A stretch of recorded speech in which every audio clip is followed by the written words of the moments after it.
অনেক দিন পর সকাল সকাল রেডি হয়ে বাবা মাকে না জানিয়ে চলে গেলাম বাবার বাড়িতে। তো হঠাৎ করেই কেন গেলাম সব কিছুই জানাবো আপনাদের। তো হ্যালো এভরিওয়ান, আসসালামু আলাইকুম। আশা করছি সবাই অনেক ভালো আছেন আর আমিও।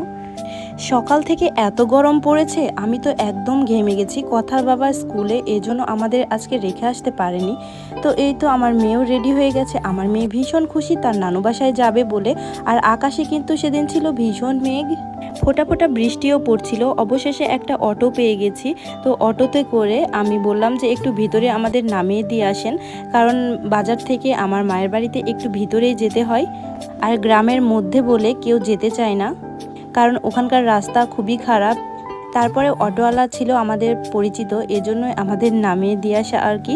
তো যেই না আমাদের রাস্তায় নেমেছি, আমাদের গ্রামের রাস্তায়, তো দেখেন আকাশে এত পরিমাণ কালো মেঘ ধরেছে আর ঝড়ও উঠে গেছে। প্রচণ্ড বাতাস জোরে জোরে বইছিল। আর আমি তো ভয় পেয়েও গিয়েছিলাম যে বাসায় ভালোভাবে রওনা দিতে পারবো কিনা।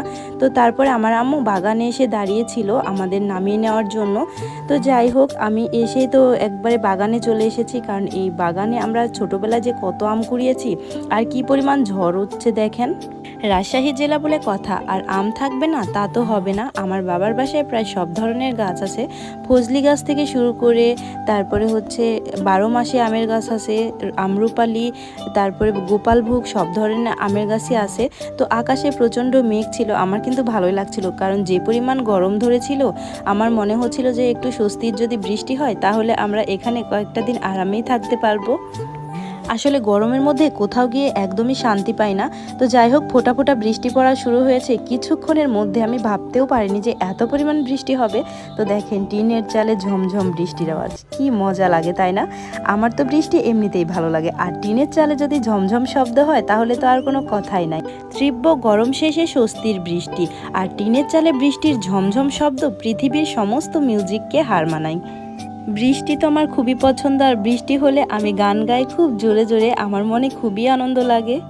আর বৃষ্টির পানিতে হাত ভেজাতে কার না ভালো লাগে, আমার তো খুবই ভালো লাগে। তো আমি একটু হাত ভেজাচ্ছিলাম বৃষ্টির পানিতে। তবে বৃষ্টিটা কি সবার জন্য সুখের? একদমই নয়। যাদের মনে কষ্ট আছে, এই বৃষ্টিটা তাদের মনে আরো তীব্র যন্ত্রণার কারণ হয়ে দাঁড়ায়। সেই দিনটা এরকমভাবেই কেটেছে। আর পরের দিন সকালবেলা আমার আম্মু রুটি বানিয়েছিল, কারণ রুটি আমি একদমই পছন্দ করি না। এজন্য আমার জন্য হচ্ছে ভাত তেলে দিচ্ছিল, আমার মেয়ের জন্য ডিম পোস্ট, আর জামাইয়ের জন্য ডিম ভাজি আর পরোটা করছিল। তো যাই হোক, আমার মায়ের বুদ্ধি দেখে আমি মাঝে মাঝে ভীষণ অবাক হই, কারণ দেখেন মিষ্টির এই যে নেটে দেখছেন কীরকম করে পেঁয়াজ বেঁধে বেঁধে রেখে দিয়েছে, ভীষণ ভালো লাগছিল কিন্তু দেখতে। আমি আম্মুকে মাঝে মাঝে জিজ্ঞেস করি, আম্মু তুমি এত বুদ্ধি কিভাবে পাও? তখন আমার আব্বু হেসে উত্তর দেয় যে তোমার মাকে আমি প্রচুর পরিমাণ মাছের মাথা খাইয়েছি, এজন্য তোমার মায়ের মাথায় বুদ্ধি দ্বিগুণ হয়ে গেছে। এগুলো নিয়ে আমরা ভীষণ হাসাহাসি করি। তো যাই হোক, আব্বু বাজার থেকে মুরগি এনেছিল, মুরগি আমি কেটে আম্মুকে একটু হেল্প করছিলাম। তো আমার তো ভীষণ আম মাখা খেতে ইচ্ছে করছিল, আমি আম নামাচ্ছিলাম আর আমার ভাগিনা বউকে ডাক দিলাম, বললাম যে একটু আম মাখিয়ে দাও। আর সেই মিষ্টি বৌমাটা এসে আমাদের আম মাখিয়ে দিয়েছিল। আমাদের বৌমা একদমই নতুন, আমাদের সাথে এত তাড়াতাড়ি মিশে যাবে ভাবতেও পারিনি। তো তাকে যেই কাজটাই বলি সে নিমিষেই করে দেয়, এত কাজ করতে পারে সে। তো রান্না করে এসে আমাদের আম মাখিয়ে দিচ্ছিল, দেখেন নিজেই আম কেটেছে, নিজেই আবার মাখিয়ে দিচ্ছে। আসলে এক কথায় বলতে গেলে আমি খুবই অলস প্রকৃতির একটা মেয়ে। আমি কাজ করতে ঠিকই পারি, কিন্তু আমার কাজ করতে একদমই ভালো লাগে না। আর এইদিকে আম্মু রান্না করছিল মাছ, আর মাছের ডিম ছিল, বড় মাছের ডিম দিয়ে একটু ভোনা ভোনা করছিল। আর এইদিকে হচ্ছে বরবটি ভাজি আর মাংসটা রান্না করছিল। আজকের খাবার এই ছিল। আর আম কাটাও কমপ্লিট, এখন মাখানো হচ্ছে। আম মাখা যে এত টেস্ট হয়েছিল, সাথে ছিল আচার, তেঁতুলের আচার দিয়ে আম মাখা। কি যে দারুণ লাগছিল, ভিডিও করতে করতে আমার তো এখনও মুখে পানি চলে আসছে। আর দেখে অবশ্য আপনারা বুঝতে পারছেন কি পরিমাণ লোভনীয় হয়েছিল। আমি ছোট থেকেই আম ভীষণ পছন্দ করি। একদল লোক এসে আবার বলবে আপনি তো সব কিছুই পছন্দ করেন। ছোটবেলা থেকে খাবার নিয়ে আমার কখনো অভিযোগ ছিল না। আমার আম্মু আমাকে যা রান্না করে দিত আমি তাতেই খুশি ছিলাম, কিন্তু আমার বোন একদমই আমার চেয়ে উল্টো। তো যাই হোক, আম্মুকে বললাম সাথে কিন্তু একটু ভর্তাও করো, কারণ মাংস আমার একদমই ভালো লাগে না।